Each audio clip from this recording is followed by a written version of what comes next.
বাচ্চাগুলা জমিনে পড়ে চটপট চটপট আব্বু আব্বু বলে ডাক দেয়, কিন্তু একটা বারের জন্য ডাবর তাকিয়ে দেখে না। 2 নম্বর হয়ে গেল। 3 নম্বর সাহাবা, আমার নতুন সাহাবা হযরত আব্দুল্লাহ ইবনে রাওহা, তিনি নতুন বিবাহ করেছে, ফুলসজ্জার রাত। ও মুসলমান, সেদিন বাসর রাত। হযরতে জাপা হযরত আব্দুল্লাহ ইবনে রাওহা তার বিবিকে সুন্দর, তার চেহারা কেন ভালো করে দেখে নাই। বাড়িতে গিয়ে দেখে বিবি কোরআন তেলাওয়াত করতেছে। সুবহানাল্লাহ। কোরআন। আমরা বাড়িতে গিয়ে হঠাৎ করে গিয়ে যদি দেখি বিবি কোরআন পড়ে, এখন তো আমাদের বাড়িতে গিয়ে দেখি বিবিরা মোবাইল চালায়, নাকি বলেন? এই যে মোবাইল, হ্যাঁ, অ্যান্ড্রয়েড, ও যে সিরিয়াল নিয়ে পাগল। ও মা বোনেরাও কান করে শুনে নাও। হযরত আব্দুল্লাহ ইবনে রাওহা বাড়িতে গেলেন, নতুন বিবাহ হয়েছে, ফুলসজ্জা হয় নাই রে বাবা। ও মুসলমান গো দরদি, বিবিকে গিয়ে সালাম দিলেন। বিবিকে সালাম দিয়েছেন, বিবি সালামের উত্তর দিয়ে দিল। স্বামী বলেন, বিবি আমি তোমার স্বামী আব্দুল্লাহ ইবনে রাওহা এসেছি, আমার সালামটা একটা বারের জন্য নাও, আর আমার জন্য তুমি একটা বার দোয়া করো রে বিবি। আমি যাদের ময়দানে চলে গেলাম, ও বিবি আমার সঙ্গে তোমার দেখা হবে না। হযরতে আব্দুল্লাহ ইবনে রাওহার বিবি বলেন, স্বামী গো, কেবল নতুন বিবাহ হলো, ফুলসজ্জা হয় নাই গো স্বামী, আপনি আমার চেহারা কেন এখনো পর্যন্ত দেখেন নাই? আমিও আপনার চেহারা কেন ভালো করে দেখতে পাই নাই? ও গো স্বামী, খোদার কসম করে বলি, আমি মদিনার এক সুন্দরী হুর, আমি একটু সুন্দরী একজন মদিনার হুর, আপনি একটা বাড়ির জন্য আমাকে দেখা করেন গো স্বামী। হযরত আব্দুল্লাহ ইবনে রাওহা বলে, বিবি রে, আমি যদি তোমাকে দেখা করতে যাই, আমি তোমার প্রেমে পাগল হয়ে যাব, আর আমি যদি তোমার প্রেমে পাগল হয়ে যাই, আমি যাদের ময়দানে যেতে পারবো না, আর যাদের ময়দানে যদি যেতে না পারি, আমি আল্লাহ রাসূলের সামনে দাঁড়িয়ে থাকতে পারবো না। ও বিবি, আমাকে তুমি প্রেম নিবেদন করো না। হযরত আব্দুল্লাহ ইবনে রাওহা তার বিবির কথা কোনো রকম শুনল না। ও বিবি, কিয়ামতের দিনে তোমার সঙ্গে আমার দেখা হয়ে যাবে। বিবি বলেন, স্বামী গো, আমি আপনাকে কিয়ামতের ময়দানে কি করে দেখতে পাবো? বিবিকে ডাক দিয়ে বলে, বিবি রে, হাজার হাজার কালো ঘোড়ার ভিতরে একটা যদি সাদা ঘোড়া থাকে, বলো বিবি তুমি খুঁজে পাবে কি পাবে না? বলে অবশ্যই পাবো। ও বিবি, তোমার যদি নেক ধারণা হয়ে থাকে, কিয়ামতের দিন আমাকে তুমি নিশ্চয় তুমি খুঁজে পাবে। যাদের ময়দানে চলে গেল, জাহাজ শুরু হয়ে গেল, লক্ষ লক্ষ কাফের মেহমানদের লড়াই করবে। মুতার প্রান্তে আল্লাহু আকবার। হযরতে যায়েদ ইবনে খালিদ তিনি যাদের ময়দানে শহীদ হয়ে গেল। হযরতে জাফর রাদিয়াল্লাহু তাআলা আনহু তিনি ডান হাতে ইসলামের পতাকা ধরেছে, এক হাতে তরবারি ধরেছে। ধরার পরে যাদের ময়দানে শুরু হয়ে গেল বাবা, কাফেরদেরকে জাহান্নামের টিকিট ধরিয়ে দিয়ে হযরতে জাফরের ডান হাত কেটে পড়ে গেল, বাম হাত কেটে পড়ে গেল, ডান পা কেটে পড়ে গেল, বাঁ পা কেটে পড়ে গেল, শুধু গর্দানটা আলাদা হয়ে গেল। ইসলামের জন্য গর্দান হাত পা সব দিয়ে দিল, কিন্তু ইসলামের জন্য ধানটা কিন্তু মাটিতে পড়তে দেয় না, দাঁত দিয়ে চিবিয়ে খাড়া করে রেখেছে। বলে, ও নবীর সাহাবা শোনে না, আমি জাফর যতক্ষণ পর্যন্ত বেঁচেছিলাম, যতক্ষণ পর্যন্ত বেঁচেছিলাম, আমি অনেক কাফেরকে জাহান্নামের টিকিট ধরিয়ে দিয়ে আমি নিজের হাত পা সমস্ত জিনিস দিয়ে দিয়েছি, কিন্তু ইসলামের পতাকা, আমি ইসলামের পতাকা নিচে নামতে দিই নাই। যারা বলো সুবহানাল্লাহ। ও মুসলমান দরদি, আজ আমি আপনাদেরকে বলবো, আল্লাহ ওয়ালারা দিনওয়ালারা আজ ইসলামের জন্য, কোরআনের জন্য, আজকে দিনকে প্রতিষ্ঠিত করার জন্য সাহাবারা বিবিকে বিবাহ করে দিয়েছে, সন্তানকে ইতিম করে দিয়েছে, তাদের নিজের জীবনের সমস্ত জিনিস ইসলামের জন্য বিলিয়ে দিয়েছে।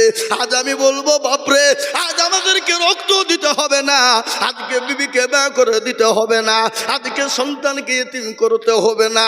আজকে গোটা পৃথিবীর জমিনে বেঈমানেরা আজকে ইসলামকে মিটিয়ে দিতে চায়, আজকে ইসলামকে মিটিয়ে দিতে চায়, কোরআনকে মিটিয়ে দিতে চায়। কিন্তু আমি আপনাদেরকে বলবো, এ কোরআনের মালিককে একবার চিলিয়ে বলুন তো দেখি, কে? এই কোরআনের মালিক হলেন আল্লাহ। আল্লাহ নিজেই বলেছে, ইন্না নাহনু নাযালনা যিকরা ওয়া ইন্না লাহু লাহাফিজুন। কেউ যদি কোরআনের হেফাজত না করে, আল্লাহ নিজেই বললেন কোরআনের মালিক আমি আল্লাহ, আমি কার দ্বারা কিভাবে হেফাজত করব? আমি আল্লাহ যারা পৃথিবীর জমিনে কেউ বলতে পারবে না। আজ আপনারা শুনেলেন ভারতবর্ষে দারুল উলুম দেওবন্দের সমীক্ষা শুনেলেন, আজকে বেঈমানরা বলছে কোরআন থব না। কিন্তু আমি বলবো বেঈমানেরা, ইংরেজ চেয়েছিল কোরআনকে মিটিয়ে দিতে, ইংরেজ পারেনি। এই যুগের বেঈমান তারা চাইছে কোরআন থবে না, কাগজের কোরআন নিয়ে নিবি নে। কিন্তু জানি গোটা ওয়ার্ল্ডের মাটিতে একটা নয়, দুটো নয়, আমি আজিজুল হক বলে দিয়ে যাচ্ছি, দারুল উলুম দেওবন্দের সমীক্ষা 6.5 কোটি কোরআনের হাফেজ মজবুত রয়েছে। জোরে বলুন সুবহানাল্লাহ। তাই আমি আপনাদেরকে বলি, ফেরাউন পারেনি, নমরুদ পারেনি, আবু জেহেল, আবু লাহাব, উতবা, সাইবা, মুগীরা পারেনি। এই যুগের বেঈমান তারাও পারবে না। একবার হাতটা উঁচু করে দিয়ে বলুন তো ইনশাআল্লাহ। নামান অনেকে তুলল না, ওরা মনে মনে কেছে দেখো এবার আইজুর মনে হচ্ছে লাইনে যাচ্ছে। না রে বাবা না, লাইন বলে নয় বাবা, আমি আপনাদেরকে আসল তথ্য দিয়ে যাই, বলে যাই শোনালেন। আমি আইজুল হক সারা পশ্চিম বাংলা নয়, কয়েকটা রাজ্যে প্রোগ্রাম করি বাপ। দেশের পরিস্থিতি পরিকাঠামো আমি তো ভালো করে দেখতে পেয়েছি বাবা। এই এই এই এই পাঞ্জাবি ওলা,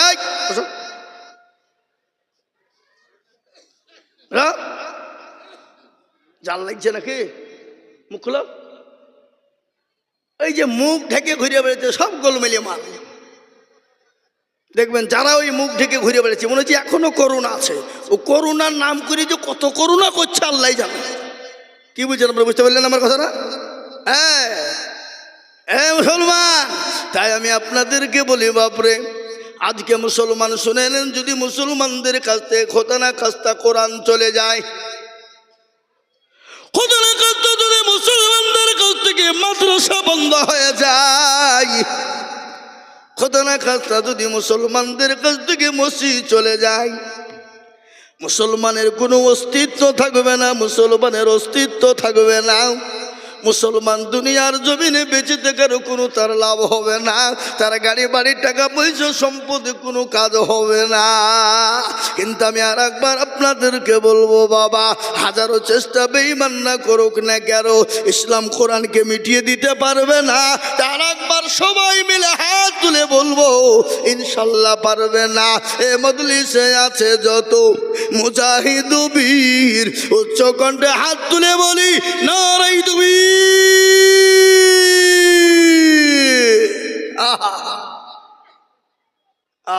কিছু লোক এখনো তুলেনি, ওরা মনে করছে মৌলবি দেখতে পাবেন না।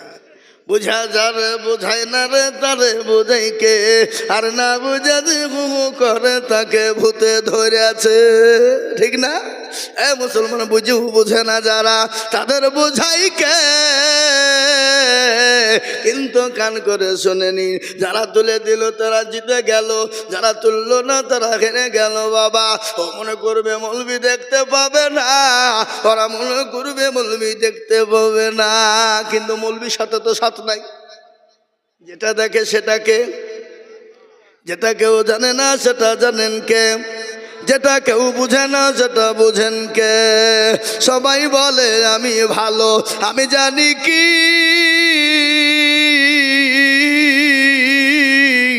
আমার মনের গোপন খবর জানে আল্লাহজি। আলোতে আধারে নির্জনেতে কোথা কি করেছ তুমি সব জানে সে, তাহারি চোখে থেকে যাবে না পাখি আমি জানি কি। ও মুসলমান গো, সকলের কাছে ফাঁকি দেওয়া যাবে, আমার আল্লাহর কাছে ফাঁকি দেওয়া যাবে না।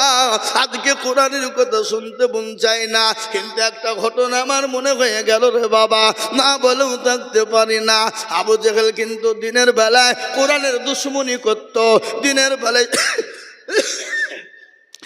বেলায় নবীর দুশমনি করত, দিনের বেলায় ইসলামের দুশমনি করত। কিন্তু আবু জাহেল সে তো পাকা ইসলামের দুশমন, কিন্তু রাত্রি বেলাতে সে কোরআন শুনতো না? এই কথা বলে শুনতো না? আরে কোরআন নাজিল হয়েছে কার উপরে?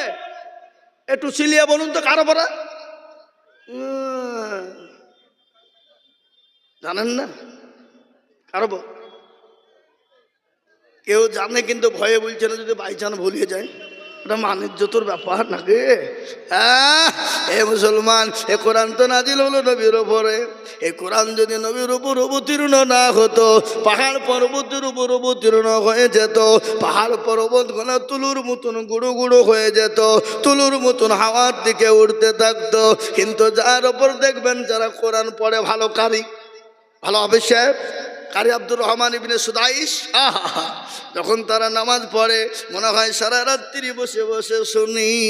আর ইমানের তিনটে লক্ষণ কি শুনেলেন? মুসলমানদের সামনে যখন কোরআন পড়া হবে, কি পড়া হবে? মুসলমানদের সামনে যখন কোরআন পড়া হবে, এই বাম দিককার স্তন যেটা রয়েছে বাবা, এই স্তনের নিচে দেখবেন নরম মাংস রয়েছে, আছে না?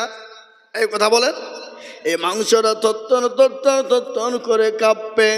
এটা হলো ইমানদারের মেন পরীক্ষা, ইমানের পরীক্ষা। এটা হলো ইমানওয়ালার পরীক্ষা।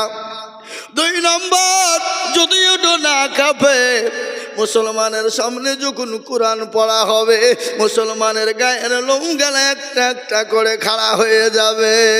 এটা হলো ইমানদারের 2 নম্বর পরীক্ষা। 3 নম্বর, কোন মুসলমানের সামনে যদি কোরআন পড়া হয়, মুসলমান শুনবে আর মনে মনে আনন্দ করবে।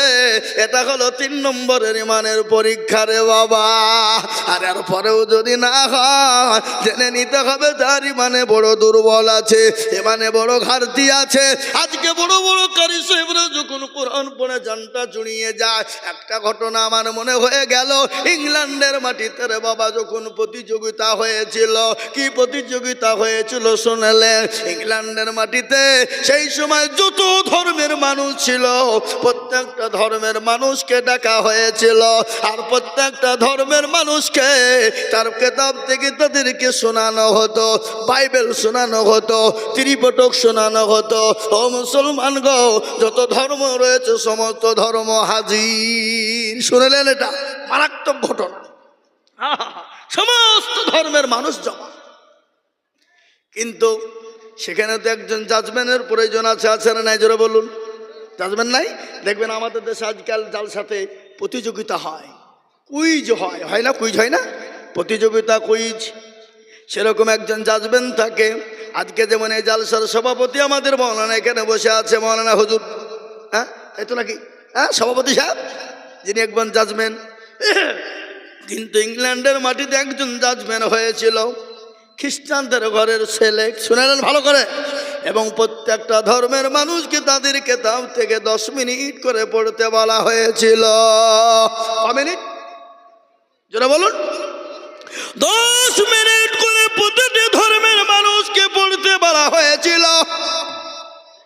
কিন্তু এখানে একটা বেল ছিল, 10 মিনিট হয়ে গেলে বেলে টিপুন পড়ে যেত, অটোমেটিক বন্ধ হয়ে যেত।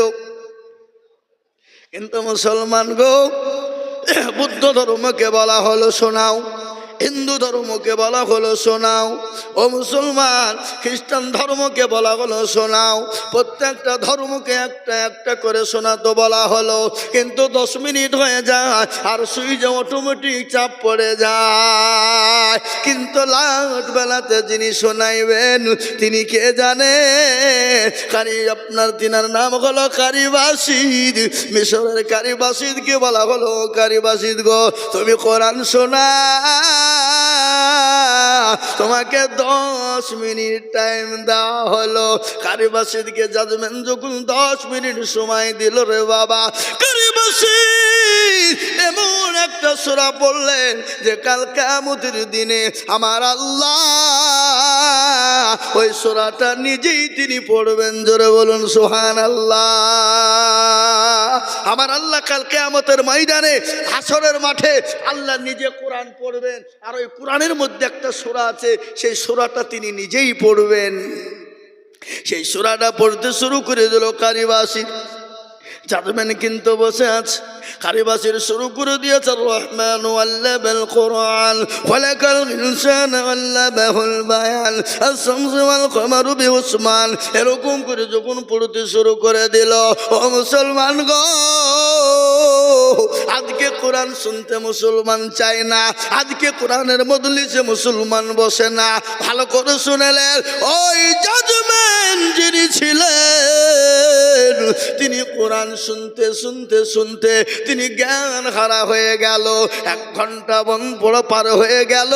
সমস্ত ধর্মের মানুষরা জাজমেন্টকে ঠেলা দিয়ে বলে, কি ব্যাপার আমাদেরকে 10 মিনিট আর ঘন্টা পার হয়ে গেল, জাজমেন্টের কোনো খবর নাই। সঙ্গে সঙ্গে আল্লাহু আকবার সবাই মিলে বলল, জাজমেন্টের বিচার হবে, তাকে আসামির কাঠ গড়াই দাঁড় করানো হবে, যদি অন্যায় করে তাকে ফাঁসির মঞ্চে ঝোলানো হবে। ওই জাজমেন্ট উঠে বলল, শোনো গো ও ধর্মাবলম্বী মানুষেরা, তোমাদেরকে যতগুলা কিতাব পড়তে বলা হয়েছিল আমি 10 মিনিটের মধ্যে বিরক্ত হয়ে যাচ্ছিলাম, কিন্তু আল্লাহর কালামুল্লাহ আল্লাহর কোরআন এত মধু এত মধু এত মধু, আমি শুনতে শুনতে আমি জাজমেন্টই ভুলে গেছি, আমি টাইমের কথা ভুলে গেছি, আমি বুঝতে পারি না। এর জন্য আমি তোমাদের কাছে ক্ষমা প্রার্থী। একবার চিলিয়ে বলুন আলহামদুলিল্লাহ। এই মুসলমান, এই কোরআন তো মুসলমানের যুবকরা পড়তে পারে না, মুসলমানের যুবকেরা কোরআন চিনে না। এই কোরআনের কারণে আজকে অস্ট্রেলিয়ার মাটিতে আপনার খ্রিস্টানদের সব থেকে বড় পাদ্রী যিনি, যার নাম হলো ডেভিড গোল রে বাবা, এই কোরআনের কারণে 1/1/2024 তারিখে বাবা 1/1/2024 ঘটনা। ডেভিড গোল 1 নয় 2 নয় নিজে কোরআনের জন্য কলমা পড়ে মুসলমান হয়ে গেলে। খালি মুসলমানই নয়, 10,000 মুরিদকে সঙ্গে নিয়ে কলমা পড়ে মুসলমান হয়ে গেল। জোরে বলুন সুবহানাল্লাহ, জোরে বলুন সুবহানাল্লাহ। কোরআনের জন্য সে মুসলমান হয়ে গেল, আর আমরা কোরআনের জন্য হাত তুলতে বললে আমাদের হাতটা ওঠে না। তাই আমি আর একবার আপনাদেরকে বলবো, ইনশাল্লাহ বেঈমানরা যতই চেষ্টা করুক না কেন কোরআনের ক্ষতি করতে পারবে না। আর একবার হাতটা উঁচু করে দিয়ে বলুন তো ইনশাল্লাহ। তুলুন আল্লাহু আকবার। হ্যাঁ, কিছু আঠিয়া পাকা লোক আছে, আঠিয়া পাকা যে বোঝেন, কুকুর দেখেছেন? কুকুর এ পাড়াতে কুকুর নাই? আচ্ছা বলেন, কুকুর হালাল না হারাম? গরু? তাহলে এই পাড়াতে আজকে কড়া গরু জবে হয়েছে শীতলা করা। মুসলমানরা জন্মের খাবার খায়, গরু খায় না? খায় না? কিন্তু গরু বছরে কটা হয়? একটা। কিন্তু বলুন তো, কুকুর কি মুসলমান খায়? কোনো মানুষ খায়? কিন্তু কুকুরের বাচ্চা করা হয় 8টা 10টা 6টা 7টা করে হয়। আচ্ছা বলুন তো, কুকুর খায় না কিন্তু তারপরেও কুকুরে কোনো বরকত নাই কেন বলুন তো? সেটা তো হারাম। কিন্তু মুসলমান এত গরু খায় তারপরেও কিন্তু আপনার ফোরায় না কেন? গরু কিন্তু হালাল। কিন্তু গরু বলুন তো কুকুরের নাম সোজা না বেকা? তাদের বলুন বেকা। আমি আপনাদেরকে কি বাবা পাগড়ি আল্লাহ, ও মুসলমান, আপনারা ফলন দেখতে পাবে বাবা। মানুষ তো মাঠে ফসল বললে ফলন নাই, নাই না নাই বলুন। ধান বলেন, গম বলেন, রসুন বলেন, পেঁয়াজ বলেন, এবার তো রসুনের যা দাম গেল, এর জন্য গোটা পাড়া, গোটা মাঠ, গোটা আনঠা কাটতে সব রসুন লাগাইছে বাপ, লাগায়নি এবছর? এই মাদ্রাসা যে ফলন আপনারা দেখতে পাবেন, আমার পরেই হয়তো পাগড়ি পরানো হবে। কিন্তু আমি আপনাদেরকে বলবো দরদি মুসলমান গো, কুকুরের নাম দেখবেন বেকা, কিন্তু যত খেয়াত ইসলামপুর থানা থেকে আনবেন, কুকুরের নামটা ডলবেন, শার্ট করে ছেড়ে দিবেন, আবার বেকা হয়ে যাবে। কিন্তু এরকম কিছু বেকা মানুষ আছে, আপনি যতই বলুন হাত তুলতে তারা তুলবে না।